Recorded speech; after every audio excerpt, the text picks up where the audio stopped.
वो डिवाइड आया है कि तेरे पास कितने पैसे हैं और तू कितना इन्वेस्ट कर सकता है हिंदुस्तान में, और हिंदुस्तान तुझे क्या क्या फायदा दे सकता है। तो ये सूरत हाल है, ना उम्मा है, ना आलमी उफक पे कोई राय आम्मा है, ना आलमी इदारे हैं, सब जगह मुनाफिकतें हैं, कारोबार है, तिजारत है। पाकिस्तान बहुत बार बात कर चुका है, लेकिन मजाल है आलमी इदारों की तरफ से कोई भी स्टेप, कोई भी इनिशिएट हमारे सामने आया हो।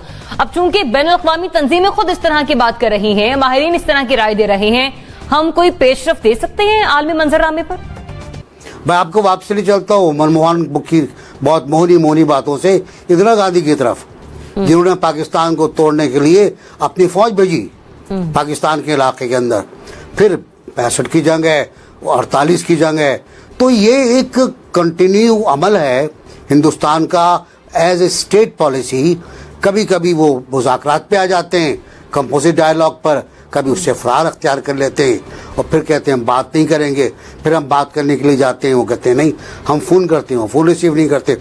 तो मेरा ख्याल ये है कि भारत को खुली छूट दे दी गई है। ओबामा को जब पता था उस वक्त ये कि भारत में जेनोसाइड होने वाला है, तो ओबामा ने क्यों कुछ नहीं किया। सबसे बड़ी ताकत थी दुनिया की, सबसे बड़ा ताकतवर प्रेसिडेंट, तकरीबन मुत्तफ़िक़ा प्रेसिडेंट अमेरिका का, जिसकी पॉलिसीज बहुत स्ट्रांग थी ह्यूमन राइट्स की तरफ। डेमोक्रेट्स बहुत ह्यूमन राइट्स की बात करते हैं, कुछ नहीं किया उन्होंने। और अभी भी मुझे लग रहा है कि ज़्यादा कुछ नहीं हो पाएगा, थोड़ा बहुत होगा। और जहाँ तक आलमी तंजीमों का है, ये अपनी रिपोर्ट्स बनाती रहेंगी, आपको देती रहेंगी, हमें गुस्सा दिलाती रहेंगी, और ये बार थपकी मिलती रहेगी कि अभी ना घबराओ, दस्तक हो रही है शहर की, शहर आने वाली है। शहर मुझे लगता नहीं आने वाली है, अंधेरा बहुत शदीद है, लेकिन एक मुझे उम्मीद की किरण नजर आती है।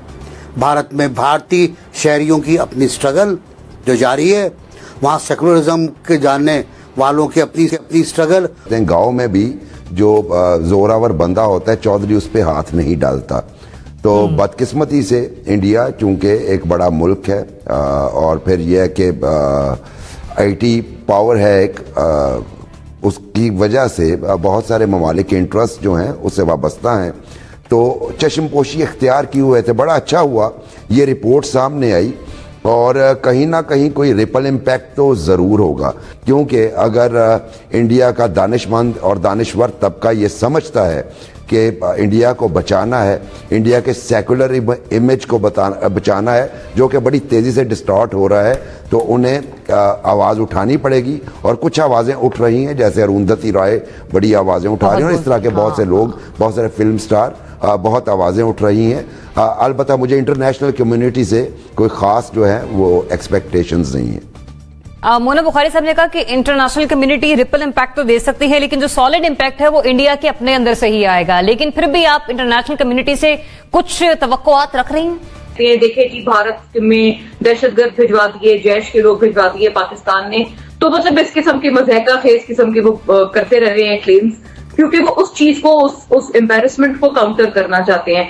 बैनुल अक़वामी सतह पर मुझे वाकई कोई तवक्को नहीं है, बल्कि मैं इसमें एक इजाफा ये करना चाहूंगी कि आप देख लें कि यूएई से जो पाकिस्तान की फ्लाइट्स हैं, कोरोना के केसेस बढ़ने की वजह से वो रोक दी गई हैं, लेकिन इंडिया से कोई फ्लाइट नहीं रोकी गई है। वहां की फ्लाइट्स चल रही हैं, जबकि वहां पर तकरीबन कोई 90 लाख इस वक्त कोरोना के एक्टिव केसेस मौजूद हैं, और हमसे बहुत बदतर सूरत हाल है, लेकिन फिर भी इस किस्म की कोई फ्लाइट सस्पेंशन नहीं। और ये एक मिसाल नहीं है, इस तरह की मुतअद्दिद मिसालें आपको मिलेंगी, सिर्फ इसलिए कि वो एक बहुत बड़ी मंडी है, वहां की आबादी बहुत ज्यादा है, और वहां बड़े फाइनेंशियल इंटरेस्ट लोगों के आके जुड़ जाते हैं, जिसके बाद फिर काफी ममालिक फिर चुप्पी साध लेते हैं। दूसरा, आप ये कह रहे हैं कि आलमी इदारे इस पर नोटिस लेंगे कि नहीं लेंगे। अगर आपका इशारा है कि अक़वाम मुत्तहिदा इसके ऊपर नोटिस लेगी, तो बिल्कुल नोटिस नहीं लेगी। ज़ाहिर है अक़वाम मुत्तहिदा सलामती कौंसिल के जो स्टेक होल्डर्स हैं वो कौन है? अमेरिका, फ्रांस, बरतानिया, रूस, इनके साथ तो जबरदस्त ताल्लुकात हैं। एक चीन है, वो अपनी तरफ से इसके ऊपर आवाज उठाता रहेगा,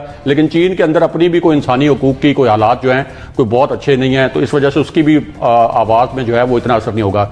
तीसरा ये कि इसकी सबसे बड़ी मिसाल ये है कि जब अमेरिका में ओबामा सदर थे, तो उस वक्त ये जो गुजरात किलिंग्स थी, आपको पता है ना, गूगल पे मैस किलिंग्स लिखें तो सर्च करें तो नरेंद्र मोदी का नाम आ जाता था सबसे ऊपर। तो उससे पहले ट्रैवल बैन था नरेंद्र मोदी के ऊपर अमेरिका में जाने के लिए। तो ये तो ट्रैवल बैन जब नरेंद्र मोदी मुंतखब हुए तो ओबामा के दौर में ही खुला था। तो इससे आप अंदाजा लगा लें कि ये जो आपने बात की कि एक बड़ी मंडी है और मफादात जुड़े हुए हैं, तो उसकी वजह से ये जो कुछ मर्जी वहां पे होता रहे, कम से कम आलमी इदारों की जानिब से कोई ऐसा एक्शन नहीं लिया जाएगा कि उनकी कोई पॉलिसियां तब्दील हों। लेकिन ये जो इंटरनल इक्का दुक्का ये वॉइसेस लगती हैं, बहुत थिन हैं, बहुत कमजोर हैं, ये आहिस्ता आहिस्ता जो है ये फिर बढ़ती हैं और ये चेंज लेके आती हैं। लेकिन ये टाइम लगेगा। लेकिन मैं उन लोगों में से हूं जो ये उम्मीद रखते हैं कि ये चीजें, ये आवाजें आखिर में गालिब आएंगी। ब्रिगेडियर साहब, 20 करोड़ मुसलमानों की जिंदगियां स्टेक पर हैं। ये कोई पाकिस्तानी थिंक टैंक की तरफ से कोई रिपोर्ट मंजर यहां पर नहीं आई। वॉशिंगटन में ये बात हो रही है। जेनोसाइड वॉच के जो सरबराह हैं वो ये तज्जिया दे रहे हैं। उनका तज्जिया किसी न किसी हद तक भारतीय मुसलमानों के लिए किसी काम आएगा? आलमी दायरे टस से मस होंगे? ये दो चीजें आपके पहले जो पॉइंट आउट की गई और बड़ी करेक्टली पॉइंट आउट की गई, एक तो बाहर की ताकतों का रवैया और दूसरा इंडिया के अंदर के अपने हालात। अब देखिए, इंडिया के हालात समझने के लिए अब अगर आप देखेंगे तो मुसलमान कोई 200 मिलियन मुस्लिम्स हैं वहां पर, और अगर आप इसको एक कहीं सेपरेट स्टेट बन जाए तो वो पॉपुलेशन के हिसाब से दुनिया का 8वां बड़ा मुल्क बनेगा। और इसके तो अब बात जरूरत की समझ की है। नरेंद्र मोदी पॉइंट आउट हो गया, अमित शाह पॉइंट आउट हो गया, योगी पॉइंट आउट हो गया इंटरनेशनल लेवल पे, बाराक ओबामा आप कहते हैं किताब में लिखता है। तो सिर्फ तो वेस्टर्न वर्ल्ड तो नहीं है जिसने इसके ऊपर इंडिया को प्रेशराइज करना है। यहाँ पे एक मुसलमान दुनिया भी आबाद है।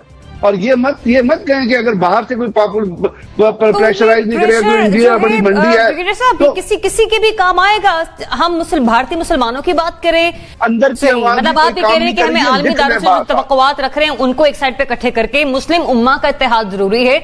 मुस्लिम उम्मा का इत्तेहाद जरूरी है क्योंकि मुस्लिम उम्मा कब्र की तरह खामोश है। उनके इंटरेस्ट है $20 बिलियन का, रिलायंस से वो कर लो, से कर लो, यहूदियों को वीजे के बगैर यहूदियों को वीजे के बगैर मिडिल ईस्ट में वो अपना यूए में बुला लो। तो आप मुझे बताएं कि जब एक कब्र की खामोशी, चले वो मुसलमान नहीं है।